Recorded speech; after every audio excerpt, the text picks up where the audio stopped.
স্কটল্যান্ডের ডানমোরে একটি অদ্ভুত ভবন দেখা যায়, যার মাথায় আনারসের মতো গম্বুজ। এর নাম ডানমোর পাইনঅ্যাপল। প্রথম দেখায় মনে হতে পারে এটি হয়তো কোনো বাগানের প্রধান ভবন বা এখানে হয়তো ফলের চাষ হয়, কিন্তু বাস্তবে এর ভেতর কোনো চাষই হয় না, বরং এটি শুধুই সৌন্দর্যের খাতিরে বানানো এক স্থাপনা, যাকে স্থাপত্যের ভাষায় বলা হয় ফলি, অর্থাৎ কাজের কাজ কম তবে নাটকীয়তায় 16 আনা। ফলির ধারণা বহু শতাব্দী ধরে চলে আসছে। ইংল্যান্ড ফ্রান্সের 18 শতকের বাগানগুলোতে এগুলোর বিশেষ জনপ্রিয়তা দেখা যায়। সেই সময় কেউ নকল রোমান মন্দির বানিয়ে রাখতেন বাগানের কোণে। দূর থেকে দেখলে মনে হতো প্রাচীন কোনো সভ্যতার চিহ্ন দাঁড়িয়ে আছে। কেউ মক গথিক টাওয়ার বানাতেন, যাতে দূর থেকে রোমাঞ্চকর ধ্বংসস্তূপের ছাপ পাওয়া যায়। স্থাপত্যগুলো দেখে মনে হতো অনেক দিনের পুরনো, কিন্তু বাস্তবে এগুলো কোনোদিনই পুরনো ছিল না। ইচ্ছাকৃতভাবে এক ধরনের ভাঙাচোরা ব্যতিক্রমী আকার দেওয়া হতো, শুধু দেখার সৌন্দর্যই ছিল মূল উদ্দেশ্য। ফলির বৈশিষ্ট্য হচ্ছে এগুলো সাধারণত ব্যবহারিক উদ্দেশ্যে নির্মিত হয় না, তবে এর বড় আকর্ষণ হলো নকশায় অতিরিক্ত জাঁকালো রূপ দেয়া কিংবা কোনো বাস্তব স্থাপনার ভান করে রহস্য তৈরি করা।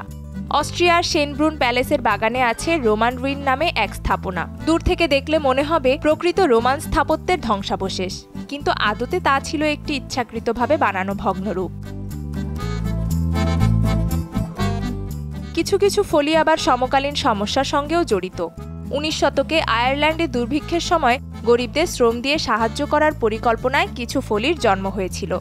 সে সময় দেখা গেল কোথাও 2 প্রান্তহীন রাস্তা কিংবা খোলা ময়দানে একটা দেয়াল, এসব প্রকল্পে লোকেরা কাজ পেয়ে কিছু পয়সা রোজগার করত। এলোমেলো গড়া ওইসব কাঠামোকে মানুষ ফ্যামিন ফলি বলে ডেকে থাকে।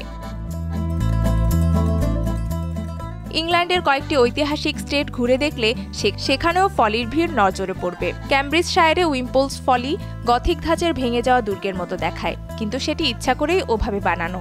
নর্থহ্যাম্পটনশায়ারের রাস্টন ট্রায়াঙ্গুলার লজ আবার গাণিতিকভাবে নির্মিত, প্রতিটি দিকে 3টি করে জানালা, 3টি করে মুখ ইত্যাদি, সব মিলিয়ে পরস্পর সংযুক্ত ট্রিনিটি প্রতীক।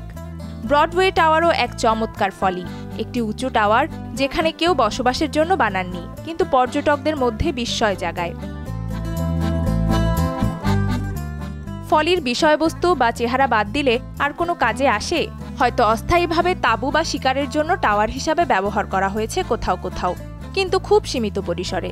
কিছু কিছু ফলির পেছনে পুরোটাই ছিল নান্দনিক ও মানসিক তৃপ্তি খোঁজার বাসনা। বাগানে এক ঝলক রহস্যের আবহ, একটা গল্প বলার মতো দৃশ্য। আসলে ফলি যে যুক্তি ব্যাখ্যার বিষয় তা কিন্তু একেবারেই নয়। এটি মূলত শৈল্পিক ও ভিজুয়াল আনন্দের বহিঃপ্রকাশ। কেউ কেউ বলে থাকেন ফলি আসলে এক ধরনের অপচয়ী বিলাসিতা, কিন্তু অন্যদিকে এটাকে আবার বলা যেতে পারে ব্যক্তির শৈল্পিক রুচির স্বাক্ষর। ফলি জানান দেয় স্থাপত্য কেবল কার্যকর সুবিধার জন্য নয়, কখনো কখনো বিস্মিত করা, গল্প বলা বা ঐতিহাসিক বা কাল্পনিক রোমান্টিকতার জন্যও মানুষ স্থাপনা নির্মাণ করে। যদি কোথাও নকল মিশরীয় পিরামিড বা একটা ভাঙাচোরা গথিক টাওয়ার দেখতে পান, সেটি হয়তো আদতে কোনো বৈচিত্র্যময় ফলি। এর মধ্যে লুকিয়ে আছে একখণ্ড ইতিহাস, একটুখানি সৃজনশীলতা আর মানব মনের বিলাসী কল্পনার ছাপ। নুসরাত আহমেদ উর্নিশা, যমুনা নিউজ।